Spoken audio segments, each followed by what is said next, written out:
Welcome guys, welcome to my YouTube channel miscellaneous learning. जैसा कि बहुत मेहनत करने के बाद हम लोग पेपर 10 का भी सॉल्यूशन लेकर आए हैं। ये 2022 का सॉल्यूशन है। अभी एग्जाम में बहुत कम ही दिन बचा है, मतलब अभी बचे हैं। ये आपका पेपर 10 जो 7 मार्च को होने वाला है, तो 7 मार्च को अभी 28 ही हो गए, अभी 29 होंगे, फिर 1 2, मतलब अभी आपके पास 8 दिन है का समय है।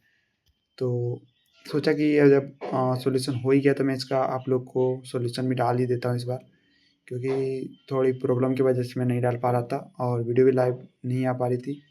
अभी भी कुछ प्रॉब्लम है तो वो मैं बता नहीं पाऊँगा, लेकिन फिर भी कोशिश है कि मैंने इसको 2022 का सारा पेपर का सॉल्यूशन दिया। तो आप अगर इसका सॉल्यूशन आपको क्या करना है, स्क्रीनशॉट आप यूट्यूब से ही ले सकते हैं। पीडीएफ की बात मैं नहीं करूँगा, क्योंकि पीडीएफ ऐसे कई प्लेटफॉर्म पे होती नहीं है और भेजना भी सही नहीं होता है, क्योंकि स्टूडेंट वीडियो देखते भी नहीं है और ना ही शेयर करते हैं, इसलिए पीडीएफ भेज नहीं पाऊँगा। तो आप लोग क्या करना है, इसका अगर सॉल्यूशन देखना है तो आप लोग यूट्यूब से डायरेक्ट सीधे देख सकते हैं। देखिए, सबसे पहला क्वेश्चन पूछा गया था, डिफाइन वर्चुअल वर्क। तो आपको कुछ नहीं करना। वर्चुअल वर्क क्या है? एक वर्क डन है कोई रियल फोर्स का वर्चुअल डिस्प्लेसमेंट और virtual force through the real displacement के थ्रू जो होगा। उसके बाद मेंशन द फोर्सेज विच में बी डोमिनेटेड। तो सबसे पहले आपको याद रखना है reaction of rough surface without sliding कर रहा है, बॉडी कॉन्टैक्ट में है, फिक्स एक्सिस और फिक्स एक्सिस और पॉइंट और फिक्स एक्सिस ऑफ रोटेशन। उसके बाद tension of an inextensible string भी होता है और मटेरियल सिस्टम रिक्वायर्ड भी होता है। कॉमन कैटेगरी की बात करें तो कॉमन कैटेगरी क्या होता है? व्हेन द वेट, जब कोई भी वेट पर यूनिट लगता है किसी भी स्ट्रिंग चेंज का वो कांस्टेंट रहता है, तो उसी कैटेगरी को हम लोग यूनिफॉर्म या फिर कॉमन कैटेगरी बोलते हैं। इसका जनरल फार्मूला जो होता है as equal to C tense I होता है। देखिए ड्रॉबिक की स्ट्रक्चर देखिए, डिफाइन सैग एंड स्पैन पूछा गया। देखिए, सैग हो गया ए से बी तक का डिस्टेंस सैग, और डी से सी का जो डेप्थ है वही स्पैन हो गया। तो इसी को हम लोग लेकिन लिखा है क्या? If the points A and B to which the ends of the string are attached are in the same horizontal line and y-axis cuts AB in D, then the depth is DC is called the sag and AB the span of common canal. Simple harmonic motion देखिए क्या लिखा है?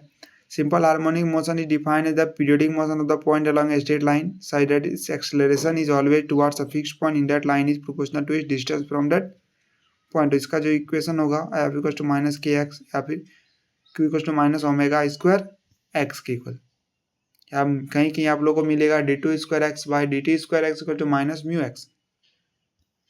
ठीक है, radial velocity क्या है? अगर हम लोग रेडियस वेक्टर के अलॉन्ग जो वेलोसिटी होगा वही रेडियल वेलोसिटी होगा। ट्रांसफर वेलोसिटी रेडियस वेक्टर के जो परपेंडिकुलर होगा वही हमारा ट्रांसफर वेलोसिटी होगा। देखिए इसको पॉइंट में लिखा है, राइट एंगल लिखा है, मतलब क्या है? परपेंडिकुलर है। देखिए सेंट्रल ऑर्बिट, सेंट्रल ऑर्बिट क्या होता है? When a particle moves under the action of central force. तो इसे भी लिखते हैं when a particle moving the under of central force the particle in the central orbit. उसके बाद देख लेते हैं हम लोग centre, a force whose line of action always passes through a fixed point in every position of the force called the centre force. Kepler's law का बात किया गया है, तो केप्लर्स का पहला लॉ क्या कहता है? इसको लॉ ऑफ ऑर्बिट्स के नाम भी जाना जाता है। इसमें लिखना all planets revolve around the sun in an elliptical orbit with the sun of the situated at one of the foci of the ellipse. दूसरा, अगर केप्लर्स का सेकंड लॉ की बात करें तो लॉ ऑफ एरियाज बोलते हैं इसको। The line that joins a planet to the sun sweeps equal areas in equal interval of time, जिसको लॉ ऑफ एरियाज बोला जाता है। केप्लर्स की थर्ड लॉ की बात करें तो लॉ ऑफ पीरियड्स बोला जाता है, जिसमें होगा क्या? The square of the time period of revolution of a planet is proportional to the cube of the semi major axis of the elliptical traced by the planet. उसके बाद देखिए state and proof principle of the virtual work में statement में लिखेंगे it state that if a system of forces acting on a body be in equilibrium and the body undergoes a slight displacement consistent with the geometrical conditions of the system is 0 to the first degree of approximation। देखिए उसके लिए proof में इसको लिखेंगे, कैसे कैसे मान है उसको लिखना है हम लोग को। यहाँ पे देखिए फिगर है। उसके बाद कोऑर्डिनेट्स ऑफ एन हम लोग फाइंड करेंगे। उसके बाद हम लोग लिखेंगे यहाँ पे लेट एक्स और Y be the component of the force parallel to the coordinates of axes. तो वर्चुअल वर्क ऑफ आज हो जाएगा virtual work of X plus virtual work of Y. तो जब रिप्रेजेंट करेगा ए बी और अल्फा को सेम के लिए तो समेशन लगा देना है, समेशन लगा के 0 इक्वल दिखा दिए वही।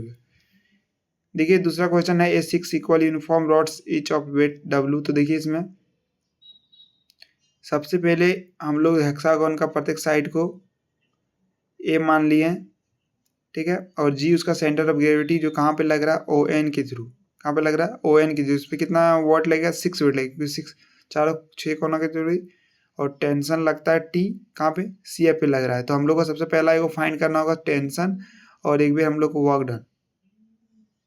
स्ट्रिंग है तो नेगेटिव का नहीं टेंशन लग रहा है। यहाँ देखिए ओ एन निकालना है और सी एफ निकालना है। तो देखिए हम लोग लेंथ ऑफ द स्ट्रिंग वो जब आया तो वो ए प्लस 2a cos थीटा आया। देखिए ए cos थीटा और इधर ए cos थीटा तो 2a cos थीटा और प्लस ए जो हमारा लेंथ होगा ओ से लेकर ए तक का।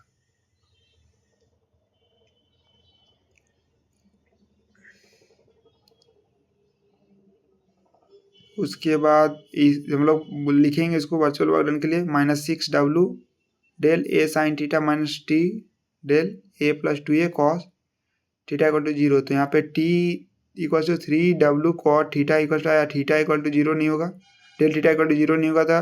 तो इक्विलिब्रियम के लिए थीटा इक्वल टू 60 डिग्री होना चाहिए।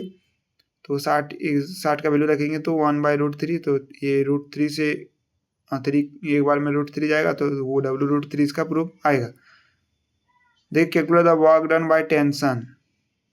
तो समझे बोले ये टेंशन कोई भी inextensible string of length जो एल ज्वाइन कर रहा है 2 पार्ट्स में ए और B of rigid body after a small displacement let A dash B dash be the length of the string A B that is A dash B dash equal to L plus del L del theta be the small angle between A B and A dash B dash. The work done by the tension T of the string जो होगा A B during this displacement. तो देख लीजिए यहाँ पे इसको prove क्या किया है -t इंटू डेल एल। उसी के बाद थ्रस्ट के केस में क्या होगा सिर्फ पॉजिटिव होगा। देखिए ये वाला एक पी आर के अलॉन्ग निकाले हैं हम लोग, एक क्यू एस के अलॉन्ग।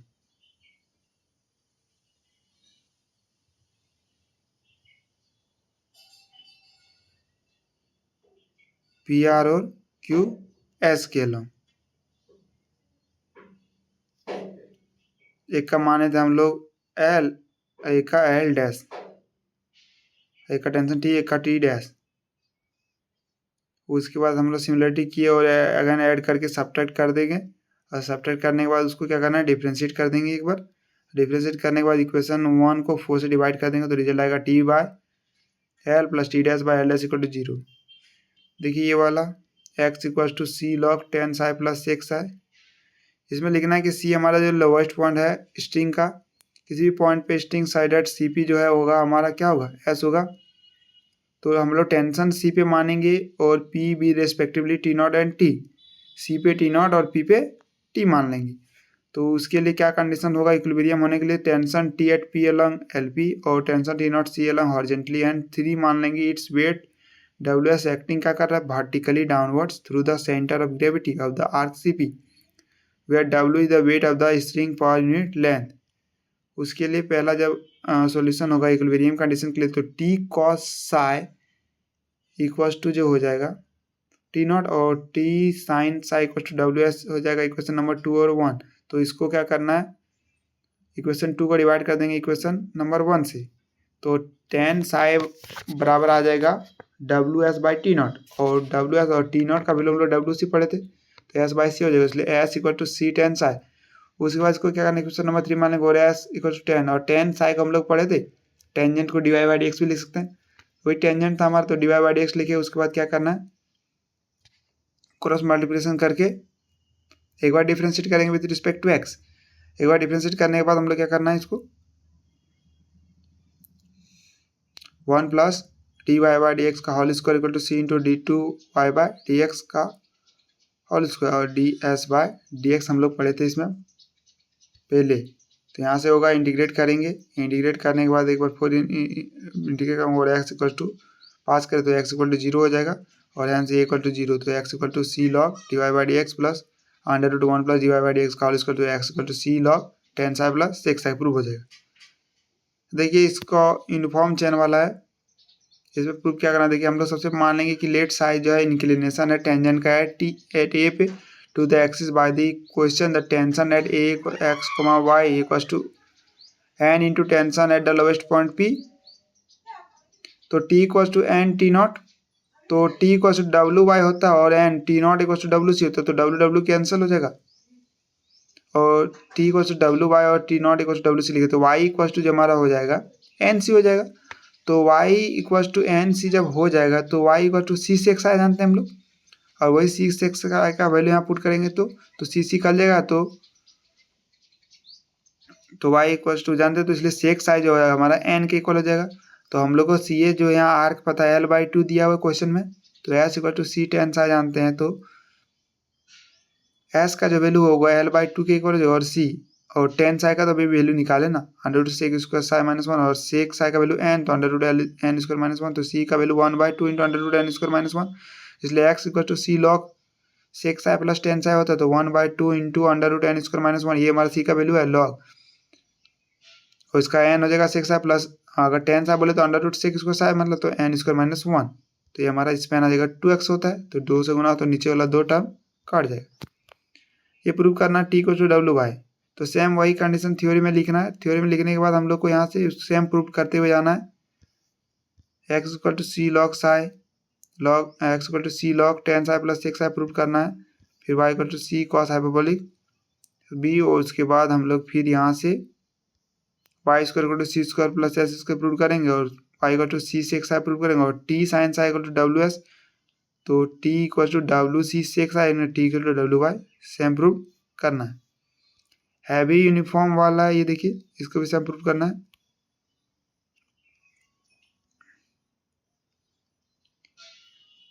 देखिए सबसे पहले W weight per unit length of the string मान लेंगे, हॉरिजॉन्टल पुल कर रहा है, बैलेंस कर रहा है टेंशन एट बी पे, and the tension at B must also be horizontal, consequently B becomes the lowest point of the catenary. तो इसको आप लोग अच्छे से देख लीजिए। तो हम लोग को वो भी इक्वल टू सी का वैल्यू दिया हुआ, और T naught equal to W C, तो W C equal to W A, C equal to A हो जाएगा, तो A equal to B, A जो हमारा पॉइंट हो जाएगा कोऑर्डिनेट से उसका एक्स वाई हो जाएगा, इसलिए हम फॉर्मूला यूज करेंगे S equal to C sine hyperbolic X by C, तो L equal to A sine hyperbolic X by C, तो sine hyperbolic X by equal to L by A, तो X by A equal to क्या हो जाएगा sine hyperbolic inverse L by A, तो X equal to A sine hyperbolic inverse L अपन यही proof करना था।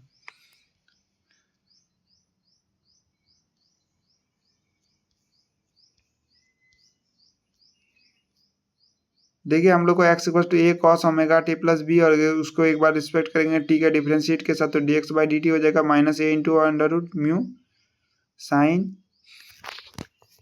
और एक बार फिर डिफरेंशिएट करने के बाद हम लोग को इक्वेशन करता है मोशन का सिंपल हार्मोनिक मोशन, तो बाई इक्वेशन मैन x equal to A dx by D T equal to zero and t equal to zero, by putting this value into and 1 we have zero equal to minus A into under root mu into sine B, तो sine B equal to zero हो जाएगा, तो B equal to zero हो जाएगा, तो A equal to A cos B, तो छुटका A equal to A cos B, तो बी का वैल्यू जीरो, तो कॉस जीरो वैल्यू 1, तो बी इक्वल टू, तो इसलिए बड़का ए इक्वल टू छुटका ए, इसलिए ए का वैल्यू कैपिटल ए का value small A, and B equal to zero, तो वही इक्वेशन में पुट करेंगे, तो X equal to A cos under root mu into T.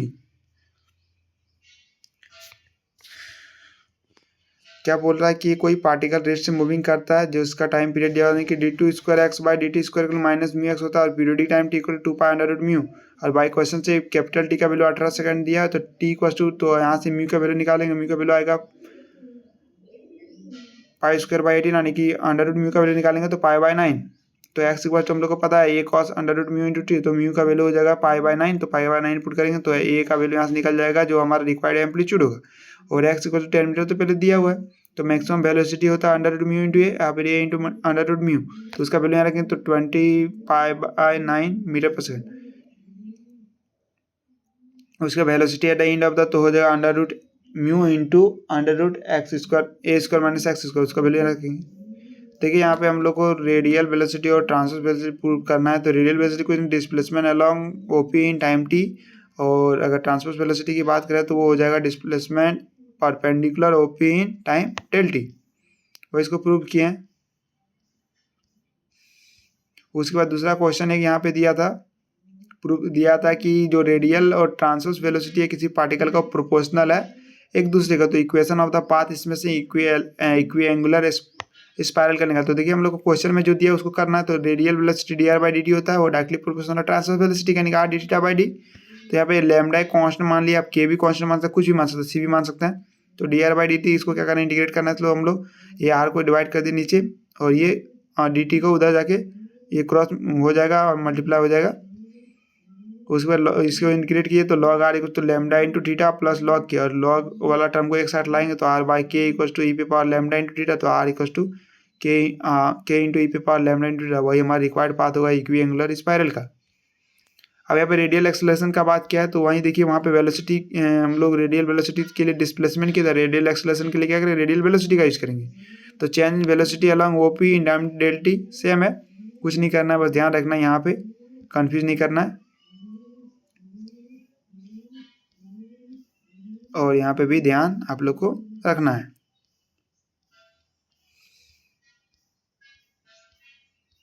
उसके बाद ये देखिए पॉइंट डिस्क्राइब द साइक्लॉइड, तो हम लोग को पता है D S by D T equal to B, वो साइक्लॉइड का यूनिफॉर्म स्पीड है तो कांस्टेंट होगा, यूनिफॉर्म स्पीड से कर रहा है तो कांस्टेंट होगा, तो इसका अगर डबल डिफरेंशिएट करेंगे वो भी जीरो के इक्वल होगा, तो टेंजेंशियल एक्सेलरेशन हमारा जो हो जाएगा वो जीरो के इक्वल हो गया। तो curve equal to S equal to 4a sin psi, इसको एक बार डिफरेंशिएट करेंगे विद रिस्पेक्ट टू साई तो 4a cos साई।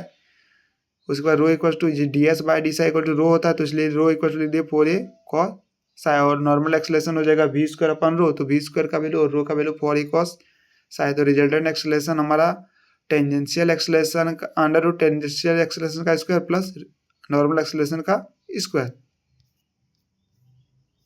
देखिए सेक्टोरियल एरिया क्या है, सेक्टोरियल एरिया कुछ नहीं, the area of a sector space inside the section of a circle created by two radii, और एक आर्क और टू रेडियाई से जो एरिया बनेगा उसी को सेक्टोरियल एरिया हम लोग बोलते हैं।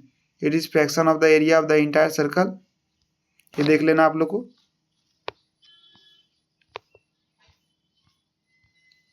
ये वाला देखना है, लॉ ऑफ कर्व वाला है।